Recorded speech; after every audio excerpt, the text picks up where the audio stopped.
My name is Ayush Khandelwal. I'm a software engineer on Google's core security team. I work on protecting or building infrastructure to protect sensitive Google resources like Gemini model weights or user data. With me, I have a very special guest today, Heather Atkins. Heather is the VP of Security Engineering at Google. She is also one of the founding members of Google's core Google security team. She heads Google's Office of Cybersecurity Resilience, and for over 2 decades, has been at the forefront of safeguarding Google's networks, systems, and applications, and has been instrumental in making Google one of the most secure companies in the world. Her impact extends far beyond Google, though. She is the co-author of a very influential book called Building Secure and Reliable Systems, and she used to co-chair the federal government's Cybersecurity Review Board. She's dedicated her career to uplifting security for everyone. So thank you so much for being here with us today. Thanks for having me. Yeah, thank you. So clearly you've had a very influential career, right? You've set the standard for what secure systems look like. How does someone like you feel when you see all these vibe-coded applications coming out on Twitter, when people are like, I just one-shotted this calculator app or this banking app, and how does that make you feel? Well, first I should say the security of Google is underpinned by thousands of amazing people. We have some alumni in the group here. And it's really been an interesting journey to watch the internet grow up. When I came online, the very first thing you wanted to do was not vibe code something, but you wanted to set up your own website. That was like the hip thing to do, right? And I kind of think of vibe coding as the same way. People are experimenting with it because it's a tool and it's available, but at some point we're going to realize it's a means to an end, and that it's going to be built into another tool that you use. So what you'll actually be prompting the tool for is, I want to start a pizza delivery business. And behind the scenes, a nicely constrained apparatus will build you a website and set up all the payments and stuff. You don't have to worry about it, so you can run your business, right? So at some point, this kind of vibe coding idea, I think, gets abstracted. But I do want to point out, and maybe people don't think about this every day, but the internet is made up of approximately 19,000 open source projects. And if you think vibe coding is bad, you should look at the history of how all of those projects were coded. A good portion of those are maintained by volunteers around the world, and a good portion of those are maintained by one volunteer in the world. So imagine the future of the internet as we see these volunteers retire. Who is going to maintain the critical infrastructure? And so I think of vibe coding as a risk because, of course, you can just start a social media network with one prompt. But at the same time, I think it's also going to be an amazing tool to help us manage all of this kind of legacy code at scale and actually make it better in the end. So as you think about, we had Log4j recently, right, 2021. As you think about these applications that are open source, that everyone relies on, but are maintained by 1 or 2 people that are volunteering, do you think AI is going to actually be beneficial to keep the supply chain secure? Yeah, and I think about the Log4j bug a lot. And for those of you who don't know, it was a feature that the developer wanted to put in to be able to log messages in a new kind of way. And I think had they done that with something like Gemini could told them, that's a really bad idea, don't even try. Like, nobody's ever going to use this feature, why are you adding this feature for fun? So I think in the end, what we think these tools are going to be able to do for security is actually help the developer make better choices in the end. So. Interesting. So you've kind of, over the last 2 decades, you've seen the industry shift. You've been around for Operation Aurora, which was a very significant Google hack, right, back in 2011, I believe. 2009. And how has the current AI shift in the threat landscape, how is it different from what you've seen before? We are probably about 6 to 12 months away from what I think would be a fairly interesting, I don't know, do we call it milestone, catastrophe, threshold, where the major players, Google, Meta, OpenAI, Anthropic, we're all going to have nice guardrails and constraints. But there's open source models. And we're probably about 6 to 12 months away from somebody having a fairly sophisticated tool that you just say, go hack Stanford University, and a week later it comes back successful. Not needing to know anything about hacking, anything about code, or anything about security vulnerabilities, it'll be able to figure all that out. I think that this will probably accelerate the speed at which we see successful cyber attacks. And that is, as an industry, when we get together and have coffee together, this is what we are talking about. How do we start to use these tools as defenders to make sure that when that moment comes, we can also work at wire speed in defense? Very interesting. So there's a term for this now. It's called vibe hacking, which Anthropic just coined, which is a single threat actor can accomplish the goal of goals that would be accomplished by an entire team before, and it allows them to fundamentally change how hacking is done.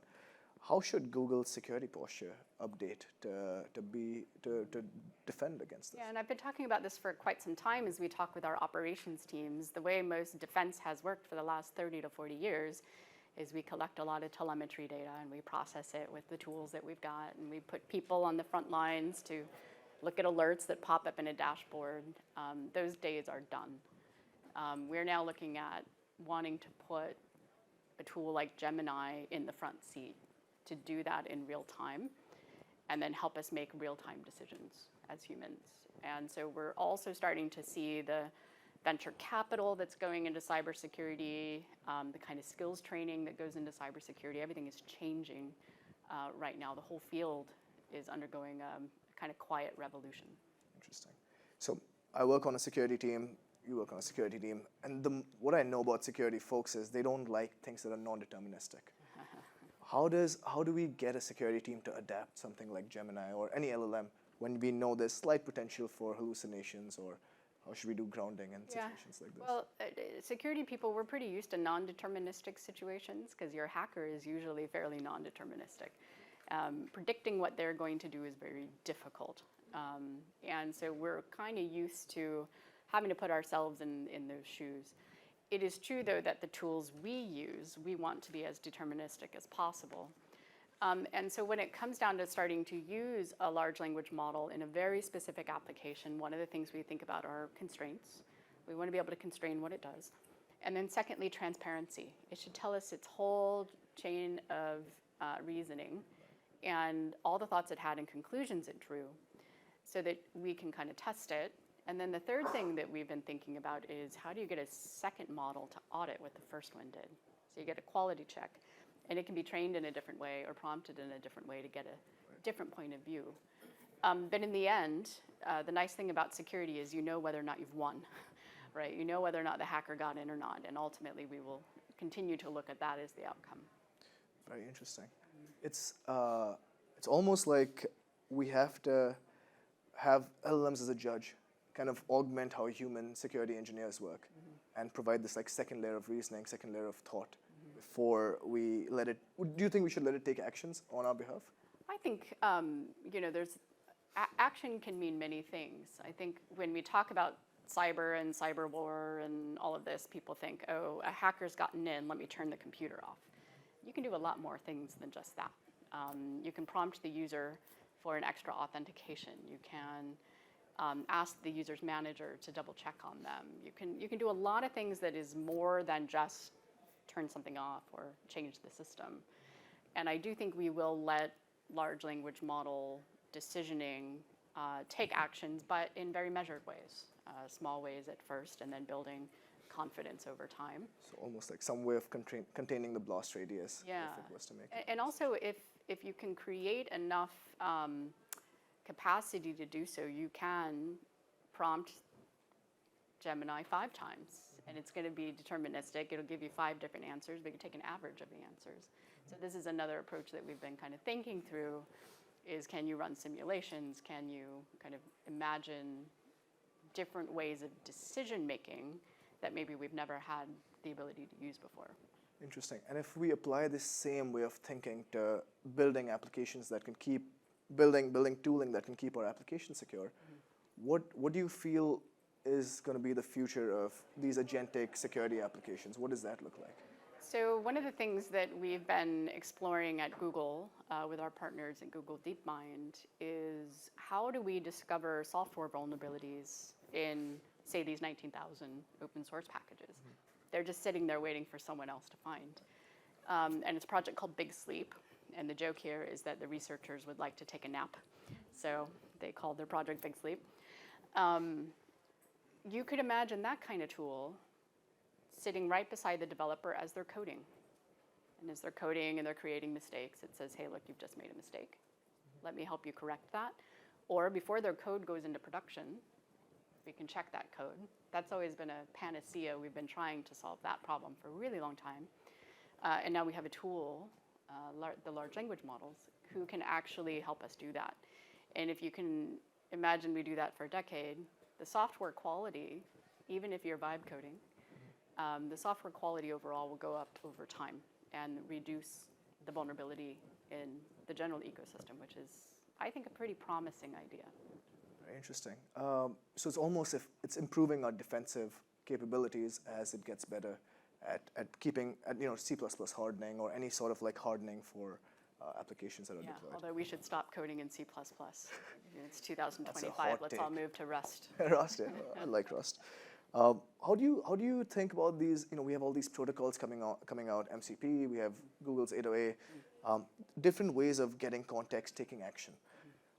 When we add these abilities to take action to an LLM, which again is deterministic sometimes, how do we, as an enterprise or as a company, think about letting access to these tools? Do you think of it the same way as like a normal API? Yeah, and I would say it's a really interesting thing. Since Anthropic released MCP, we've all been kind of studying it because the first spec had no security in it, and I remember pinging them and saying, "What are you doing? Like, come on." It turns out that a lot of the concepts we're already using in cybersecurity and have been trying to use for many years work here as well. And it's things like sandboxing, constraining, being able to give the environment that it's executing in very clear boundaries, if you will. There's a really interesting debate at the moment about what kind of identity an agent should have in the enterprise, for example. Do you treat it like an employee? Do you treat it like a service that's running in your environment? Does it have a name? Is it Heather's assistant, or is it delegated permissions? So this is a huge debate in the industry at the moment. We're trying to figure that out. But then you can imagine if you're going to treat it like an employee, then you constrain it like you would an employee as well. And we think that that's probably the best win. We know that we can't train humans to be perfect all the time, and it's probable we're not going to be able to train the large language model to be perfect all the time too. So in places where it really matters, these constraints will be. Well, humans have a tendency to rubber stamp and just quickly review things. LLMs are more thorough, or any application is just more. Yeah, and it's true in the human sense. You're always motivated as an employee, for example. You're in a hurry, you've got a deadline, you've got to pick your kids up from school, you had a really late night. Whatever your reasoning might be for making a good or a bad decision, the LLM doesn't experience that, and that's absolutely true. But it will also lack a lot of context, like knowing that it's bad to turn off a service and then delete the logs, which is a recent story with one of the big models. And it doesn't know that's bad, right? It doesn't have a context of morals and ethics and whatnot. So we'll probably end up technically constraining them. So the concept of identities is very interesting, right? But if you think about human identities, like humans, how should we, in the era of deep fakes and extremely sophisticated social engineering, how should we go about verifying if the human you're talking to is actually the person you're talking to? As people work, a lot of people here probably work remotely. How do we know that we're working with the right people? Should security change? Really interesting question. Again, huge area of open research. My hypothesis is that deep fakes and the ability to create digital identities will actually bring us closer together as humans. And when it really matters that I know your name, that I know who you are, that you're actually my banker, that we will probably seek some kind of connection on a human level. And I'm seeing this already with fraud. People will call up and say, "Mom, did you really just call me? Let me verify." Or it sounds like my mom. "Mom, what did we do on my 16th birthday?" If she knows the answer, then it's probably my mom. And so these kinds of things, I think these instincts will build naturally over time as a natural defense. I don't know in the digital ecosystem where the research will land to help us in those situations. Because we have watermarking on text LLMs and image LLMs, but it's not as widely deployed and widely used. Yeah. It's coming, and I'm also seeing this, as I travel the world and talk to, different places in the world or in different parts of this conversation. And I already see in some parts of the world nobody believing anything on the internet anymore. They question everything, every news story, every picture. So these like amazing feats by athletes, you're like, that's not real. And as an athlete, I'm sure that feels pretty terrible because maybe that was real. But I think we are going to start to question more and more. And we see this in education as well. I have a friend whose son cheated on his high school homework. And it was caught pretty quickly because it was the most amazing paper he'd ever written, clearly not him. And his punishment, I kid you not, they gave him a list of options from 1 to 10. You could pick the kind of least intrusive one all the way to the worst. And I think one of them was go to your priest, rabbi, or imam and confess your sins of what you did. And like it just kept getting worse and worse. But I think this comes back to my point. It's going to drive the human connections in the moments it matters, including in the classroom. Very interesting. There's this theory called the dead internet theory, right? Like it's, what happens if the internet is just overrun by bots. And there was a university in Zurich, I believe, that did a test on Reddit where they had a whole subreddit just dedicated to AIs arguing with AIs. And then humans would come in and they couldn't tell what is actually happening. So as we reach a stage of the internet where we don't know what to trust, what does our news feed look like? How do we actually consume information that, like from a societal standpoint? There are some theorists, well, number one, let me say, however we think we're going to use AI is wrong. It's true of every technology we've ever invented or harnessed. We imagine we're going to use it this way, and 10 years later it's something else. But there are some theorists who believe what's going to happen is that instead of joining global communities where anybody can join in, you're going to have more localized communities. And that might be, I don't know, everybody will be able to make their own social media network, right? Because you're just going to be able to go in and prompt, create me one. We've already seen this with the T app, I think. And so you can imagine if if you're tired of the Reddits where you're not sure if everybody's real, you can just make your own. And I think we'll start to see more and more kind of distributed, localized things. Very interesting. Yeah. I know there's a lot of Facebook groups that require you to verify by uploading some form of identity that makes you very human. And the T app was uploading your licenses, which they stored in an unsecure Firebase, which was a whole separate issue. Yes, this is where we need the AI to say, actually, that's a bad idea. Let's do it another way. That was vibe coded for sure. I think the T app was 100%. It was definitely vibe coded. Yeah. So there's a lot of challenges with AI, but AI is a security multiplier as well.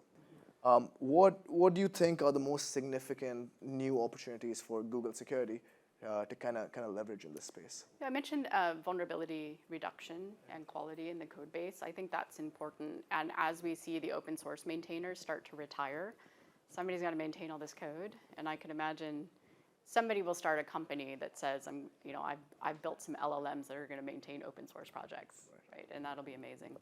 And we'll start to see some consolidation of that. But code quality, number one, I think is probably the biggest win we're going to see in cyber.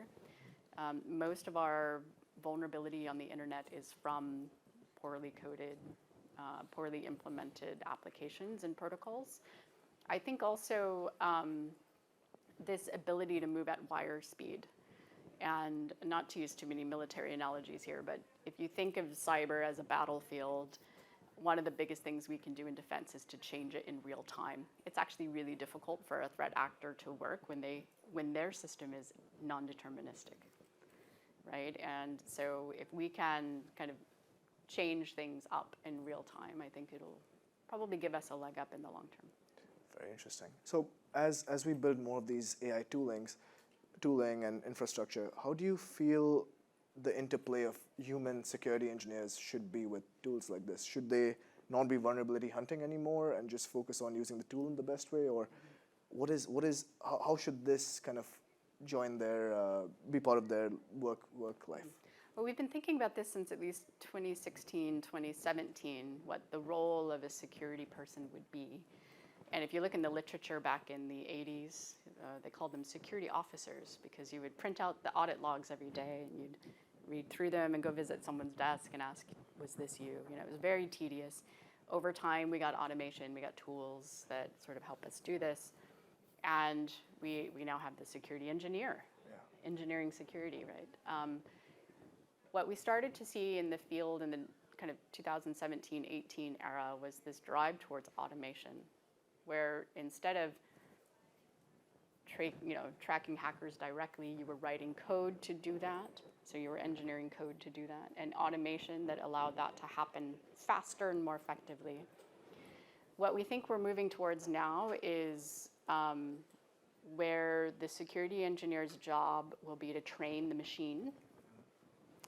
And then as we get closer to what I call self-defending systems, where the system is kind of defending itself, it really becomes a guide. Like the security person becomes a guide, an orchestrator, making decisions for the business with the business context.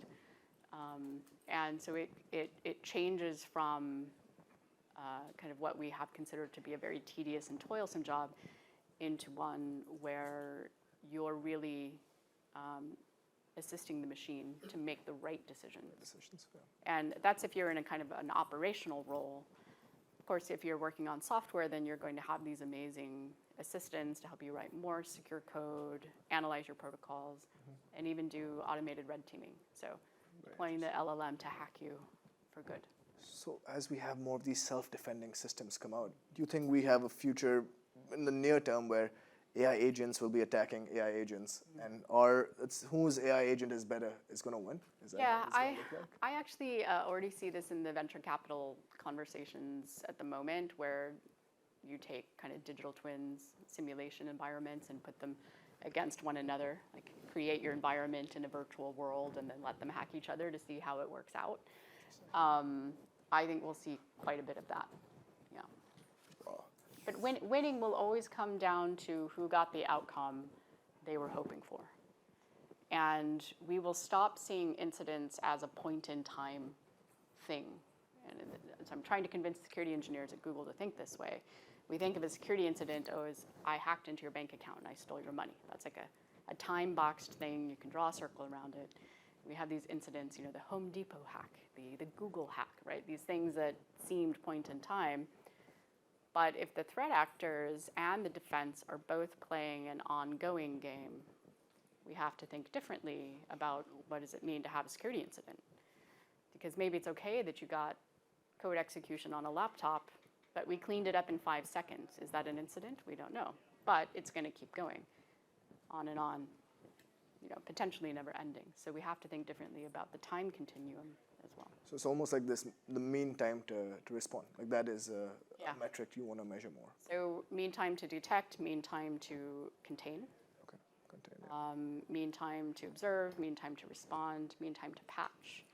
These are the kinds of metrics we now talk about.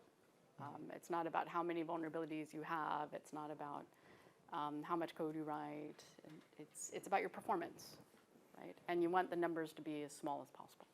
Interesting. So we're coming up on time, and we've covered a lot of ground in this panel. We've talked about deepfakes. We've talked about how AI can attack us, how AI can defend us.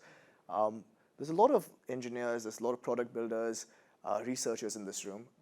If you had any advice for them while they're going out and building their application, what would you recommend they do in this age to build a secure and reliable system? Well, I think, as I mentioned, the way we think we're going to use AI is probably wrong. So I think you need to be doing as much experimentation as you possibly can. And then what I would do is bring people from outside your field to watch what you're doing. Maybe a slightly adjacent field. I'm just working my way through this book called Box. Has anybody read this book? It's on the birth of the container. It's a boring box that goes on the back of the truck, back of the ship. So we think of it as like a shipping thing, but the guy who got containers working was in trucking. And he was able to look at ships in a completely different way because he was used to the logistics issues about trucking. And that's what changed shipping in the world. Not the guys who drive the boats, it's the guys who drive the trucks. And so what I would say is if you're really looking to innovate in your field, get people in adjacent parts of your field. I mean, I find inspiration from medicine and economics and politics and things that have nothing to do with cyber. And I find a lot of inspiration in how to think about cyber by studying these other fields. Look at your problems in different kinds of ways, and that will unlock kind of, I think, the innovation over time. Very interesting. One of the things I've asked you can give custom instructions on ChatGPT or Claude. I've asked it to often give me points that contradict what I say to get like multiple perspectives. So I'm almost imagining for people that are scared to talk to other people, you can have multiple LLMs come and give that diversity of thought and kind of help them like build a system that's kind of better. Yeah, and in fact, we're talking a lot about cyber resilience at the moment because we think this idea of like risk management is very passé. I want to look at the system from the perspective of how long did I keep it online and how long did I keep it safe. And a lot of my ideas I got by talking to Gemini about how do chemicals and molecules correct themselves in nature. Interesting. Right, and it's like gives me all of this research that's been happening in the physics and chemistry world.